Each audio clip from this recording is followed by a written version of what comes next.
이란 전쟁이 일요일 밤 극적으로 격화되며 본격적인 무력 충돌로 번졌습니다. 바로 본론으로 들어가겠습니다.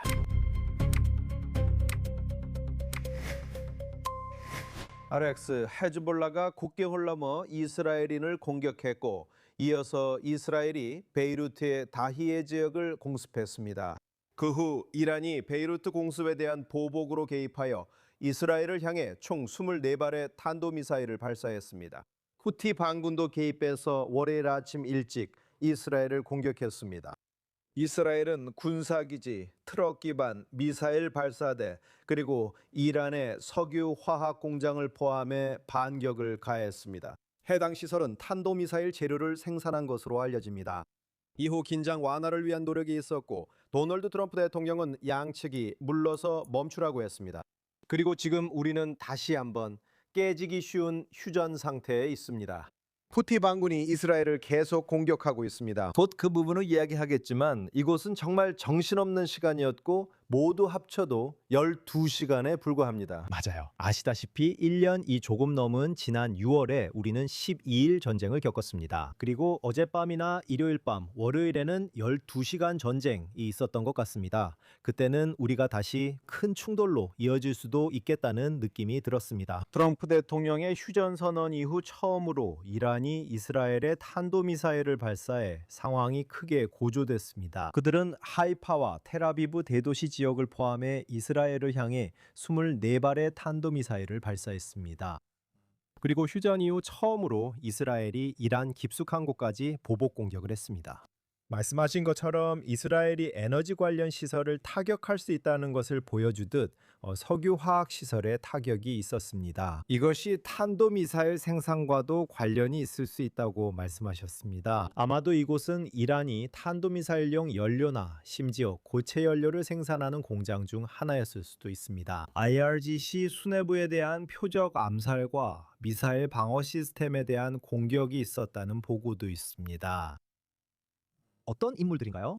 이들 중 일부는 휴전 이후에 도입된 중국산 방공 시스템의 가능성이 있는 것으로 여겨집니다. 그러니까 이스라엘은 매우 강하게 공격하고 있고 또 미국 없이도 그렇게 하고 있습니다. 그래서 이란은 미국의 말을 듣지 않겠다는 것을 보여주고 있습니다. 트럼프 대통령이 휴전을 선언한 이후로 이미 8개국에 발표해 왔습니다.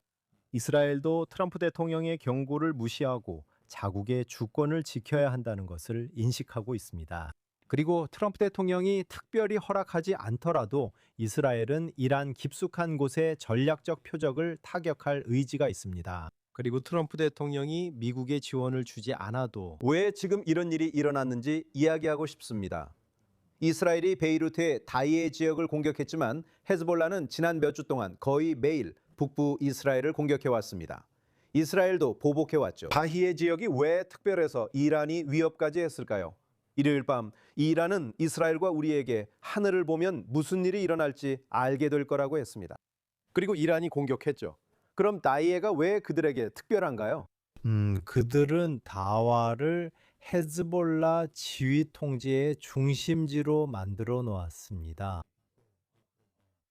그리고 우리가 보고 있는 것은 이란이 휴전 협상에서 트럼프에게 이스라엘과 헤즈볼라의 전쟁이 포괄적 휴전의 일부로 멈춰야 한다고 요구해 왔다는 점입니다. 그리고 그것은 보존을 위한 시도입니다.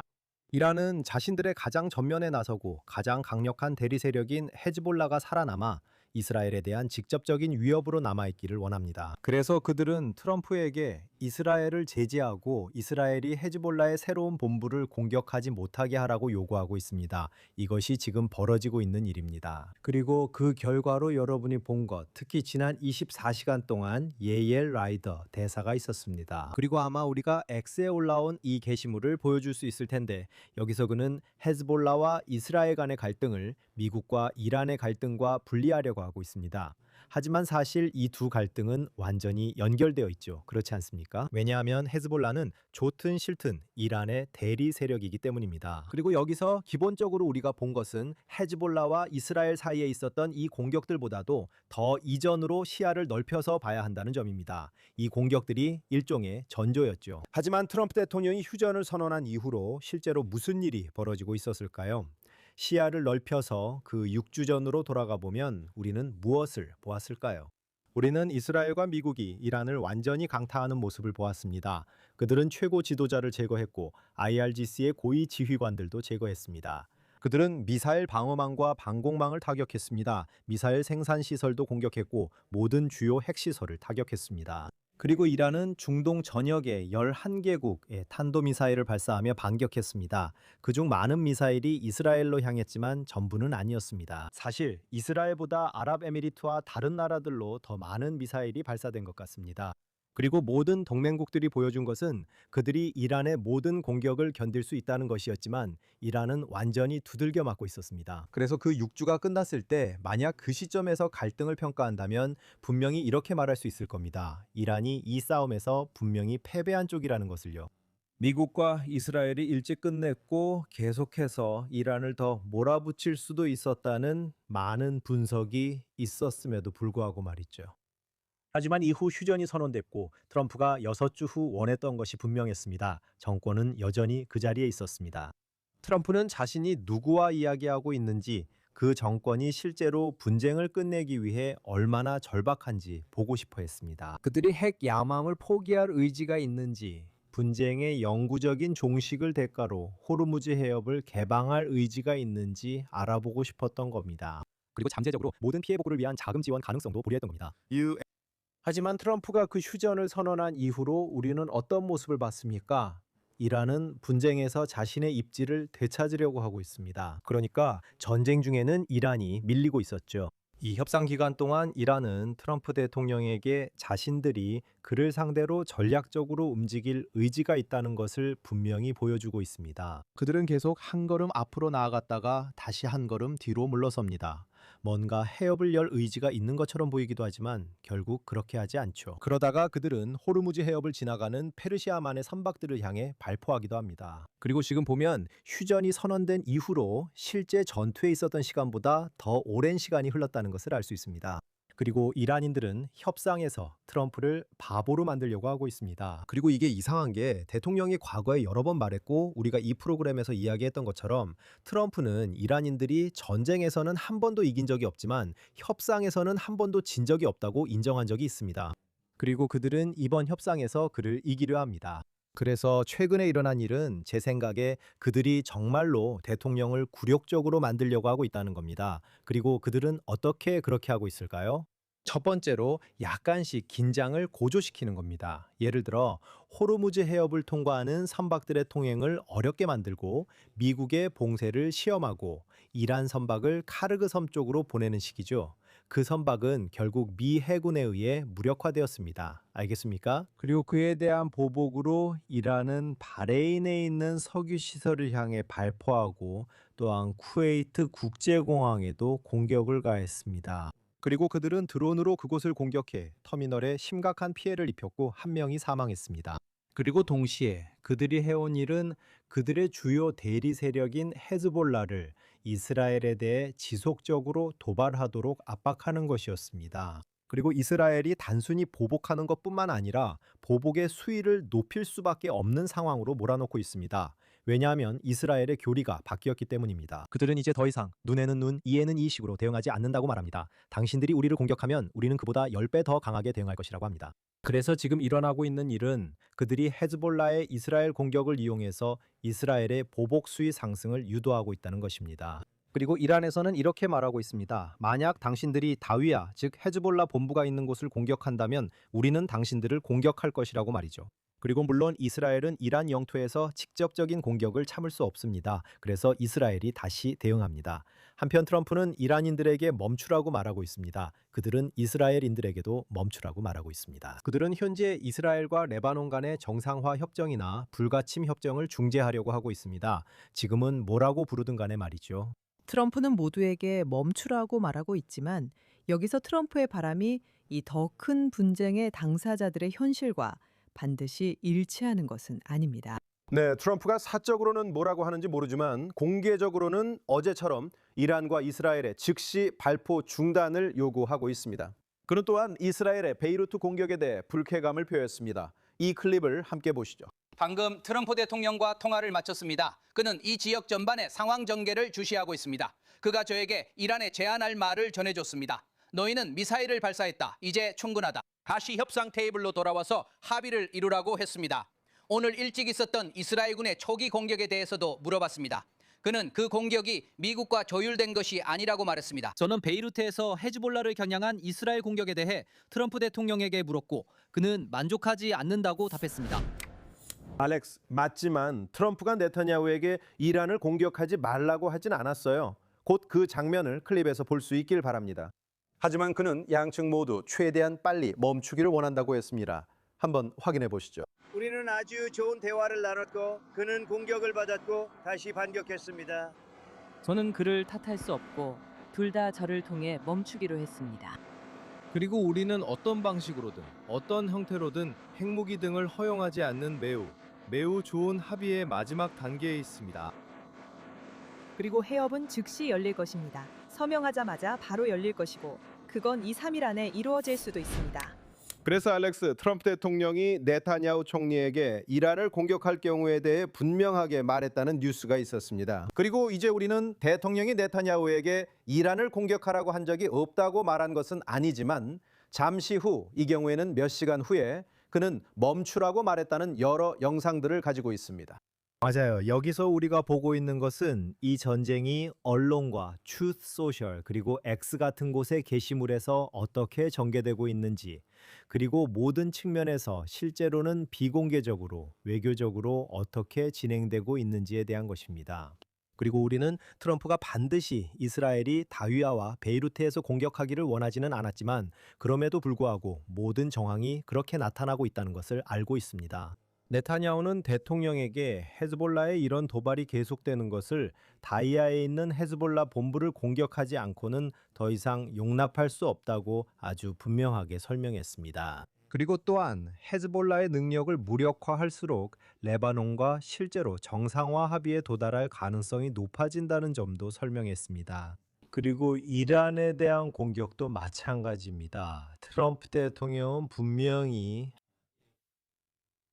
이스라엘이 그 공격을 그냥 감수했으면 했을 것입니다. 하지만 이스라엘은 헤즈볼라가 보복 없이 공격하도록 허용하면 그들이 아무런 처벌 없이 계속 공격할 수 있다는 새로운 현실을 만들게 된다는 것을 이해하고 있습니다. 이란도 마찬가지입니다. 그래서 네타냐후는 이란이 그런 행동에 대해 매우 큰 대가를 치르지 않고는 24발의 탄도미사일 이 이스라엘 영토로 발사되는 것을 결코 허용할 수 없다고 설명했습니다. 이제 그들이 감수한 대가는 그게 전부가 아니었습니다. 알겠습니다. 이스라엘이 이란 내에서 대규모 보복 작전을 위해 전투기를 준비하고 있었다는 보도가 있습니다. 그 전투기들이 활주로에 대기하고 있었을 수도 있습니다. 맞아요. 우리가 들은 바로는 그 전투기들이 활주로에 있었다고 합니다. 하지만 공군 수뇌부가 그 상황을 봤다는 보도도 있었습니다. 트럼프가 네타냐후에게 멈추라고 말할 거라고 했습니다. 그들은 네타냐후와의 대화가 있기 전에도 이미 물러섰습니다.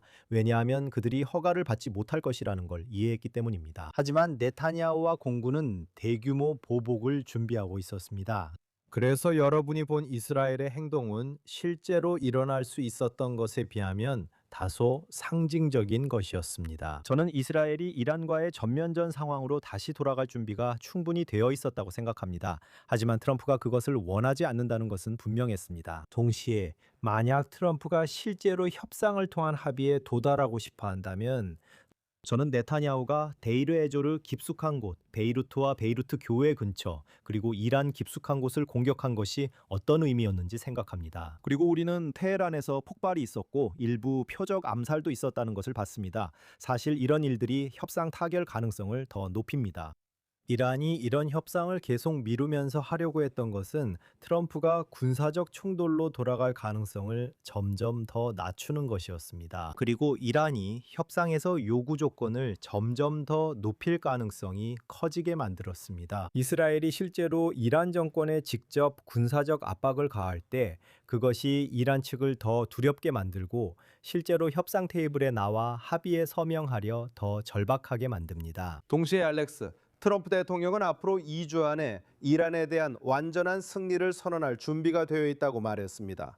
이 클립을 함께 보시죠. 우리가 그 싸움에서 이기고 있다고 생각합니다. 하지만 앞으로 2주 안에 우리가 완전한 승리를 선언할 때 진정한 승리를 거두게 될 것입니다.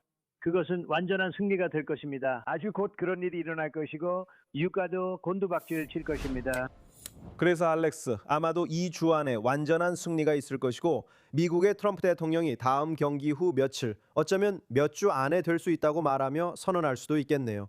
그 클립을 한번 확인해 보죠. 우리는 이란과 계속해서 협상을 진행하고 있으며 그 협상은 멈추지 않았습니다. 그리고 앞으로 하루나 이틀 안에 적어도 어떤 감은 잡을 수 있을 것 같습니다. 하지만 저는 잘 진행되고 있다고 생각합니다. 이틀, 사흘 또는 2, 3주 중 어느 정도 머무르나요? 이틀이나 사흘 정도요. 종이에 서명하게 될 거예요. 아니요. 우리가 할 수 있는 좋은 기회가 있어요. 우리는 실제로 폭격을 하는 것보다 더 강력한 서명된 문서를 얻게 될 거예요. 그리고 우리가 본 모든 것에 따르면 저는 이 거래가 성사될 것 같지 않아요. 오히려 정반대죠. 지금 우리가 본 것은 전쟁이 끝나지 않았다는 것을 보여주는 충돌의 재발이라고 생각합니다. 앞으로도 이런 충돌이 반복적으로 일어날 가능성이 높아요. 이 전쟁에서 가자지구, 레바논, 그리고 이제 이란까지 다른 전선에서 본 것은 여러 번의 충돌이 있었다는 점입니다. 이런 일은 예전부터 계속되어 왔죠. 알다시피 전쟁 초반으로 거슬러 올라가면 이스라엘이 하마스 정치국장 중 한 명인 이스마일 하니에를 암살했던 것을 기억하실 겁니다. 그는 헬리콥터 추락 사고로 사망한 이란 대통령의 장례식에 참석하기 위해 테헤란에 있었습니다. 그리고 이스라엘은 그 장례식에 참석하기 위해 테헤란에 온 이스마일 하니에를 테헤란 시내 이란 혁명 수비대가 보호하는 복합 단지 안에서 암살했습니다. 그리고 그 직후 베이루트 시내와 그의 지하본부에서 하산 나스랄라가 암살당하는 사건이 있었습니다. 그것은 바로 네타냐후가 유엔에 연설하러 가던 때였습니다. 그리고 그 다음에 무슨 일이 있었습니까? 처음으로 이란이 이스라엘을 직접 공격했습니다. 그런 일이 처음이었습니다. 이전에는 단지 대리전이었기 때문에 이번에는 큰 격화가 있었습니다. 알다시피 하마스, 헤즈볼라, 후티 등 모두가 이스라엘을 향해 공격을 해왔지만 이란에서 이스라엘로 직접 탄도미사일이 발사된 적은 없었습니다. 그것이 기본적으로 2024년 10월이었습니다. 그리고 4월에도 다시 한번 그들이 또다시 탄도미사일을 보낸 일이 있었습니다. 기억하시겠지만 이스라엘은 첫 번째 탄도미사일 공격 이후에 실제로 그들의 공군이 그렇게 멀리까지 공격할 수 있다는 것을 보여주기 위해 이란 내부의 일부 방공망을 정밀 타격했습니다. 매우 성공적인 공격이었지만 억지력은 부족했습니다. 몇 달 뒤 이란이 다시 탄도미사일을 발사했습니다. 그리고 물론 12일 동안 이스라엘이 핵시설을 공격했던 12일 전쟁이 있었습니다. 그 12일 동안 이란은 이스라엘을 향해 탄도미사일을 발사했고 미국이 미드나잇 해머 작전과 B-2 폭격기 로포르도 핵 원자로를 타격하면서 그 상황이 끝났습니다. 그리고 그건 아시다시피 큰 충돌이었습니다. 하지만 그건 진짜 큰 충돌이 아니었고 우리가 방금 겪은 2월 말에 시작된 일이 진짜 큰 충돌이었습니다. 그건 미국이 주도한 6주간 에픽 퓨리 작전이었죠. 네, 트럼프 대통령이 그랬던 건가요? 그는 6주면 충분하다고 생각했지만 정권은 여전히 유지됐고 몇 주 더 지나도 실제로 무너질지 알 수 없는 상황이었어요. 그래서 손해를 줄이고 이란 측에 충분한 압박을 가해 합의에 서명하게 하자는 것이었죠. 이제 베냐민 네타냐후가 항상 모든 갈등에서 말해온 것은 적들과 협상을 통해 합의에 도달하는 유일한 방법은 전투 중이라는 겁니다. 도널드 트럼프는 위협이면 충분할 거라 기대했지만 그렇지 않았습니다. 알다시피 만약 미국과 이스라엘이 여전히 공격을 계속하고 있었다면 도널드 트럼프가 협상에 도달할 훨씬 더 좋은 기회를 가졌을지도 모릅니다. 그것은 도널드 트럼프의 선택이 아닙니다. 그 결과 우리는 무엇을 보게 됩니까? 추가적인 충돌 상황이 발생하게 될 것입니다. 이것을 통해 전쟁이 끝나지 않았음을 배웁니다. 추가적인 충돌이 발생할 가능성이 높습니다. 이란은 미국 대통령의 말을 반드시 듣지 않을 것이며 그들이 미국 대통령의 적이라는 것을 보여주었습니다. 이스라엘은 트럼프 대통령 같은 우호적 인물이라도 안보 이익을 좌우하도록 두지 않으며 자신들의 전략적 이익에 맞는 행동만 할 것입니다. 그리고 이것은 이란이라는 위협, 이란 전선이 하마스, 헤즈볼라와 같은 다른 전선들처럼 될 가능성을 더욱 높입니다. 그곳에서는 대규모 작전이 있고 일시적인 중단이 있으며 더 긴 중단, 짧은 작전, 긴장이 고조되는 순간 휴전이 있고 그리고 다시 반복됩니다. 그래서 여기서 추가적인 긴장 고조나 추가적인 군사작전의 가능성은 지난 36시간 동안 일어난 일로 인해 실제로 더 높아졌다고 생각합니다. 알렉스, 오늘 아침 이스라엘 언론은 미국 부통령 제이디 벤스의 발언을 크게 다뤘습니다. 그는 이스라엘의 의지와 상관없이 합의가 이루어질 것이라 했습니다. 이 클립을 보시죠. 이스라엘과 미국은 많은 공통의 이익을 가지고 있지만 우리의 이익이 갈라지는 상황도 있습니다. 그리고 대통령이 여기서 매우 분명하게 밝힌 것은 이스라엘이 분명히 자체적인 목표가 있지만 미국의 이란에 대한 주요 목표는 이란이 핵무기를 갖지 못하도록 하는 것이라는 점입니다. 그리고 실제로 지난 몇 달 동안, 더 나아가 지난 1년 반 동안 일어난 일들 덕분에 우리면 대통령이 믿고 있고 저도 옳도 생각하는 이란의 핵 합의에 대한 장기적인 해결책을 얻을 수 있는 필요한 여지를 만들었습니다. 이제 이스라엘이 그것을 좋아할 수도 있고 좋아하지 않을 수도 있지만 근본적으로 우리는 이것이 미국의 최선의 이익이라고 생각합니다. 알렉스, 저도 이스라엘의 최우선 관심사가 미국처럼 이란의 핵 보유 반대라고 생각합니다. 그러나 분명히 다른 이해관계도 있습니다. 탄도미사일 위협, 이란 정권 등 우리는 이 갈등이 세대를 거쳐 이어지길 원하지 않습니다. 제이디 벤스의 발언에 대해 어떻게 생각하십니까? 여기서 분명히 볼 수 있는 것은 미국 행정부 내에서도 의견 차이가 있다는 점입니다. 예를 들어 마르코 루비오 국무장관이 대통령을 설득하는데 매우 중요한 역할을 했다는 보도를 들었습니다. 일요일 밤 이란이 이스라엘을 향해 탄도미사일을 발사했을 때 이스라엘은 이에 대응해 반격할 권리와 심지어 책임까지 있다는 것이었습니다. 그리고 여기서 보시는 것처럼 제이디 벤스는 우리가 이 전쟁에 개입할 필요가 없다는 반대 입장입니다. 그리고 제 생각에 벤스는 미국 내에서 고립주의 진영이라고 부를 수 있는 쪽에 더 가까운 입장에서 나오고 있는 것 같습니다. 벤스는 대통령에게 분쟁을 조기에 끝내도록 로비를 했다는 소문이 있었고 반면에 루비오, 헥세스 그리고 분명히 미국의 이스라엘 대사인 마이크 허커비 같은 인물들은 미국이 이란에 대해 더 강력한 군사작전을 펼치도록 압박하고 있습니다. 그래서 여러분도 이 대통령 이후에 무슨 일이 일어날지 궁금해할 수밖에 없습니다. 그 클립을 보면 흥미로운 점이 있었습니다. 그리고 화면의 다른 쪽 제이디 벤스 옆에 나오던 B롤 영상에서도 볼 수 있었습니다. 그 장면은 백악관이 아니라 마라라고 해서 연말연시에 열린 회의였습니다. 트럼프 대통령, 마르코 루비오, 헤그세스가 있었고 제이디 벤스는 없었습니다. 영상 클립에서는 이 점을 알아차리기 어려웠을 겁니다. 하지만 제 생각에 벤스는 네타냐후와의 친분이 트럼프만큼 더 나아가 루비오나 헤그세스만큼 두텁지는 않은 것 같습니다. 비록 네타냐후 총리가 그 관계에 에너지를 쏟으려고 했지만 말이죠.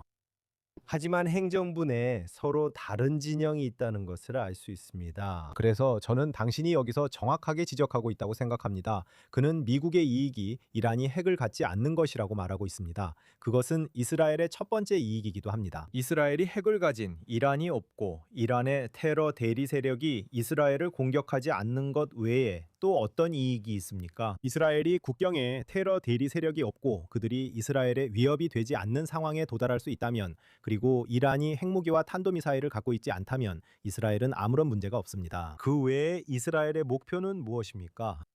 여기서 볼 수 있는 것은 이란과 그 테러 대리 세력들이 이스라엘을 위협했을 뿐만 아니라 이번 주만 해도 중동 전체를 계속해서 위협하고 있다는 점입니다. 즉 바레인과 쿠웨이트를 공격 중입니다.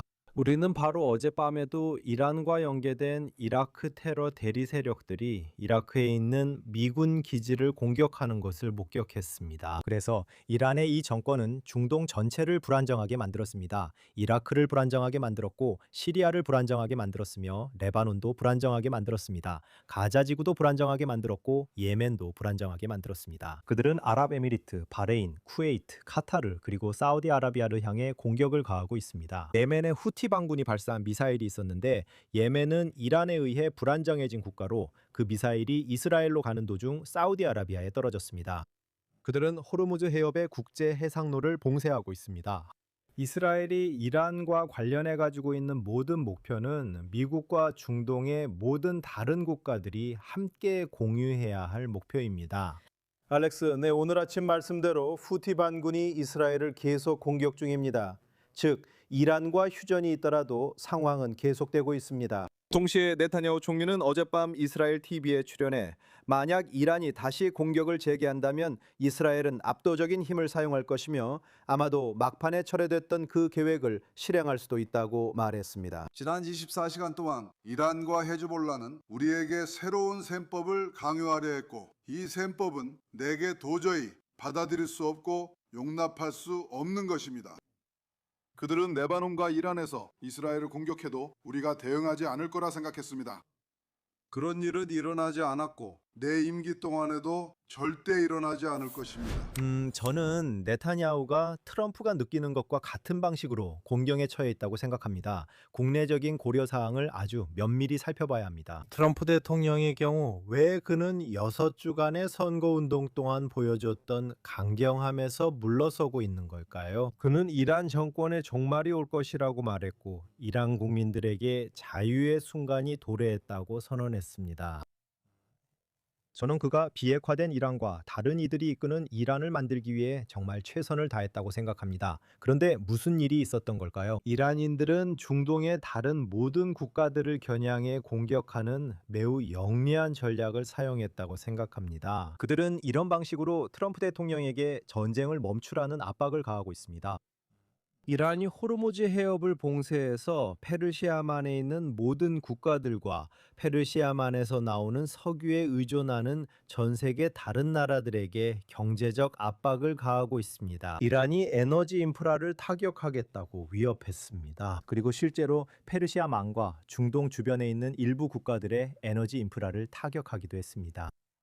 그러니까 이란이 자신들이 영향력을 사용해서 대통령에게 압박을 가할 수 있다는 것을 보여주고 있는 겁니다. 또한 전쟁이 궁극적으로 그다지 인기가 없다는 사실에서 오는 국내적인 압박도 있습니다. 확실히 민주당은 이란과의 전쟁이 일어나기를 원하지 않습니다. 기억하세요. 민주당이 이란에 돈을 주자고 했던 사람들입니다. 이는 미국 군사작전과 완전히 반대되는 일입니다. 그리고 또 더 고립주의적인 쪽, 그러니까 미국 정치 스펙트럼에서 메가 진영과 공화당 쪽 사람들은 우리는 중동에서 전쟁을 원하지 않는다. 끝없는 전쟁은 원하지 않는다고 말하고 있습니다. 그래서 트럼프는 중간 선거를 앞두고 있기 때문에 전쟁을 멈추고 기름값을 낮추라는 압박을 받고 있습니다. 이제 네타냐후도 10월 말 선거를 앞두고 있죠, 맞죠? 그리고 만약 전쟁이 여기서 끝나고 이란이 강한 승자로 보이기만 해도 그들이 미국을 좌지우지했고 여전히 핵 능력을 향해 달려가고 있다는 인상을 주게 된다면, 그들이 고농축 우라늄을 여전히 보유하고 있다면 네타냐후에겐 실패로 비칠 것입니다. 그래서 네타냐후가 어떤 면에서는 뭐라고 해야 할지 모르겠지만 굳이 복종적이라는 말을 쓰고 싶지는 않지만, 하지만 알다시피 미국 대통령에게 어느 정도 공손한 태도를 취해야 하죠. 확실히 그 6주간의 분쟁에서 이루어진 성과는 미국이 없었다면 결코 달성할 수 없었을 겁니다. 총리는 여전히 자신이 전쟁을 관리하고 있다는 것과 이스라엘의 승리까지 전쟁을 계속할 것임을 보여줘야 합니다. 이 총리는 완전한 승리를 언급했지만 현재 상황은 그렇지 않습니다. 하마스에 대해서도 완전한 승리가 아니고 헤즈볼라에 대해서도 완전한 승리가 아닙니다. 그리고 여기서 이란에 대해서도 분명히 완전한 승리가 아니라는 것을 볼 수 있습니다. 그래서 네타냐후는 네타냐후 나름대로 국내적인 고려사항이 있습니다. 그리고 그는 지금 약간 곤경에 처해 있습니다. 그는 이스라엘이 강력하게 대응하고 있다는 것을 보여줘야 합니다. 그는 트럼프 대통령과의 복잡한 관계를 잘 조율해야 하고, 또한 이스라엘 국민들에게 자신이 계속해서 강경하고 통제력을 가지고 있다는 것을 보여줘야 합니다. 그리고 제가 말씀드리자면 일요일 밤에 우리는 이란의 첫 번째 공격, 첫 번째 탄도미사일을 목격했습니다. 처음엔 정말 몇 개뿐이었습니다.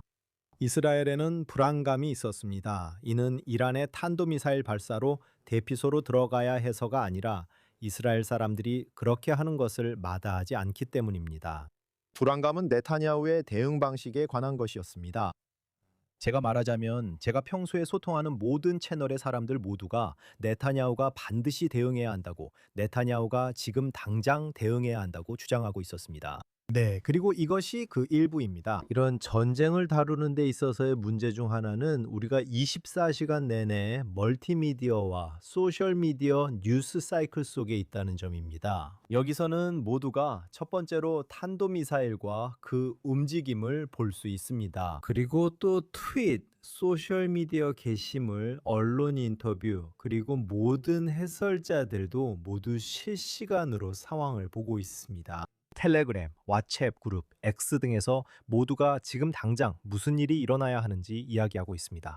그리고 저는 아주 높은 위치에 있는 몇몇 사람들을 설득하려고 했어요. 기다려야 한다고요. 모든 일이 매 순간, 매 초마다 바로 일어나는 건 아니라고요. 이스라엘이 다음날 아침에 대응하든 3시간이나 5시간 일찍 대응하든 똑같은 거잖아요. 그렇죠? 그래서 지금 이 순간에 무슨 일이 일어날지에 대한 불안감이 엄청나게 커요. 역사상 다른 어떤 전쟁이나 분쟁에서도 이런 식으로 느껴본 적이 없었죠. 이스라엘 사람들이 또 한 주, 한 달 대피소에 머물 준비가 되어 있다는데 저도 동의합니다. 단 이 문제가 세대로 이어지지 않는다면요. 동시에 오늘 아침 이스라엘 라디오 103 FM에서 미키 조하르 장관이 다음에 헤즈볼라가 이스라엘 지역을 공격하면 즉각적으로 대응해서 다시 한번 베이루트의 다히아를 타격할 것이라고 말했습니다. 이란이 다시 우리를 시험하려 들면 응징하겠다고 경고했죠. 그는 네타냐후가 규칙을 바꿨고 이란이 우리를 해치려 하면 우리가 분쇄할 것이라고 밝혔다. 그리고 실제로 오늘 아침 이스라엘 국방부는 레바논 내 일부 지역, 일부 동네에 대해 잠재적인 공격에 앞서 대피 명령을 내렸습니다. 말씀하신 대로 이 전쟁이 끝나려면 아직 멀었습니다. 이란과의 협상이나 평화협정 얘기가 있지만 앞으로 며칠이나 몇 주 안에 의미가 있을지는 알 수 없습니다. 하지만 오늘도 이 12시간의 교전 이후에 이스라엘은 이미 사람들에게 대피하라고 알리면서 사실상 생명을 구하고 있다고 암시하고 있습니다. 사람들이 항상 이스라엘을 비판하죠. 봐라, 너희가 사람들을 강제로 대피시키고 있다고 말입니다. 사실 그들의 생명을 구하지만 그게 중요한 건 아닙니다. 제 요점은 우리가 여전히 레바논을 타격하고 있고 이 자리에서 이야기하는 동안에도 그렇게 할 준비를 하고 있다는 것입니다. 여기서 무슨 일이 일어났는지 이해하는 것이 매우 중요하다고 생각합니다. 이란은 자신들의 긴장 구조가 이스라엘이 레바논을 공격했기 때문이라고 말했습니다. 그리고 다시 한번 라이터 대사와 다른 사람들이 올린 그 게시물은 이스라엘의 레바논에 대한 전투가 미국과 이란의 휴전과는 아무런 관련이 없어야 한다는 식의 논리를 만들려고 하고 있습니다. 이란은 특히 레바논과 헤즈볼라를 이스라엘을 공격하는 전면에 내세운 대리 세력으로 사용하고 있습니다. 이는 네타냐후 총리와 트럼프 대통령 사이에 균열을 만들기 위한 목적이죠. 맞습니까? 그래서 다시 한번 트럼프 대통령은 이란과의 휴전을 원합니다. 이란은 알겠다고 하면서 우리는 공격하지 않겠다고 말합니다. 그들은 자신들의 대리인에게 이렇게 말합니다. 야, 너희는 드론 몇 대 날리고 이스라엘을 향해 로켓도 좀 발사해라. 알다시피 그냥 분위기 좀 살펴보고 어디까지 할 수 있는지 시험해봐라. 그리고 이스라엘이 바로 코앞에 있는 이 테러 단체에 전면적으로 대응할 때 이스라엘의 반응이 어떤지 지켜보자는 거죠. 그러면 이란은 이렇게 말하죠. 만약 네가 레바논을 공격하거나 헤즈볼라를 공격하면 우리는 휴전을 할 수 없다. 또한 네가 헤즈볼라 본부가 있는 베이루트를 공격하면 우리는 공격할 것이다. 그래서 도널드 트럼프는 이스라엘에게 이렇게 말하죠. 지금 이란이 공격하는 이유는 이스라엘 때문이다. 그래서 저는 네타냐후가 지금 매우 영리하게 하려고 하는 것이 있다고 생각합니다. 그리고 이것은 그가 전쟁이나 분쟁, 정권을 관리하는 방식 중 하나는 이스라엘과 헤즈볼라의 전쟁을 분리하는 것입니다. 그리고 이스라엘과 레바논 간의 정상화 협상과 이스라엘이 포함된 미국과 이란 간의 직접적인 휴전을 분리하는 것입니다. 그래서 이스라엘이 좋아, 우리는 이란에 대한 대규모 작전을 시작하지 않겠다고 말한 직후에 바로 그런 모습을 볼 수 있습니다. 우리는 레바논 내에서 공격을 확대할 것입니다. 그리고 그 대피 경고에 대해 말씀하셨을 때 그것은 지중해 연안에 있는 티레시에서 구체적으로 이루어진 것이었습니다. 그리고 티레는 주로 기독교인이 많은 도시입니다. 그리고 그곳에서 일어난 일을 보면 헤즈볼라가 실제로 지금 기독교 도시 안에서 활동하고 있다는 것을 알 수 있습니다.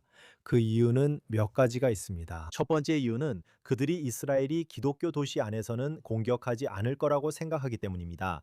왜냐하면 레바논 정부, 즉 아온 대통령이 기독교인이기 때문입니다. 그것이 레바논의 통치 구조가 설정된 방식의 일부인데 대통령은 항상 기독교인이어야 합니다. 그리고 만약 그렇다면 이스라엘이 주로 이란 내의 기독교 파벌과 협상하게 될 것이고, 만약 이스라엘이 기독교 도시를 공격한다면 그러면 그들은 아운이 이스라엘에 분노하고 정상화하지 않기를 바라고 있는 것입니다. 왜냐하면 이란이 가장 원하지 않는 것은 이스라엘이 레바논 정부와 협상하고 그들과 관계를 정상화하는 것이기 때문입니다. 홍보 측면에서 유대인들의 기독교 성지 공격은 좋지 않고 이스라엘을 겨냥한 국제 홍보 캠페인으로 활용됩니다.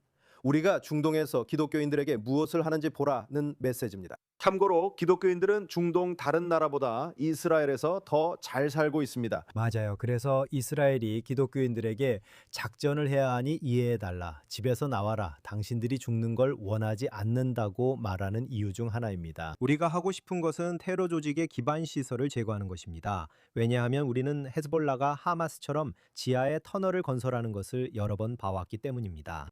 그들은 민가를 무기와 로켓의 저장고로 사용하고 있습니다. 또한 그들은 학교나 다른 공공시설들도 사용할 수 있습니다. 그래서 이스라엘은 매우 신중하게 행동해야 하고 테러리스트들과 싸우기 위해 민간인들을 안전한 곳으로 이동시켜야 합니다. 이제 레바논 내부의 상황은 가자지구와는 조금 다릅니다. 가자지구에서는 주민들과 하마스가 거의 동일하다고 볼 수 있습니다. 가자지구 내에서는 하마스에 대한 실질적인 반대 세력이 없습니다. 모두 수니파 무슬림이고 모두 하마스에 투표했으며 가족들 모두가 하마스의 일원입니다. 이스라엘이 하마스의 최고 지도부와 중간 지도부를 제거하면 가자지구의 새로운 사람들이 그 자리를 채우고 무기를 집어듭니다.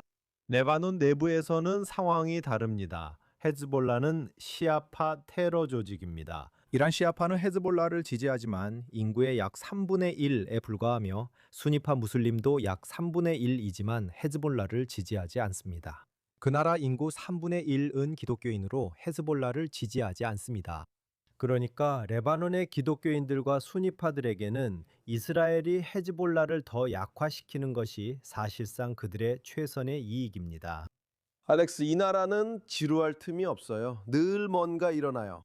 특히 지난 2년 반 동안은 지루할 틈이 없었고 10월 7일 학살 이후의 사태가 지금까지 계속되고 있습니다. 의심할 여지 없이 우리는 훨씬 더 강한 위치에 있습니다.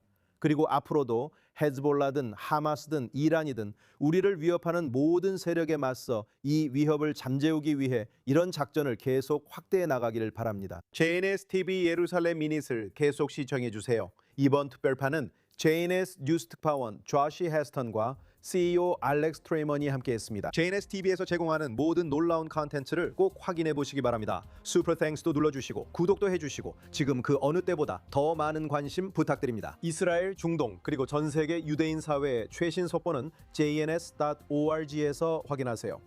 좋은 한 주 보내시고 다음 주 JNS TV 예루살렘 미닛에서 만나요.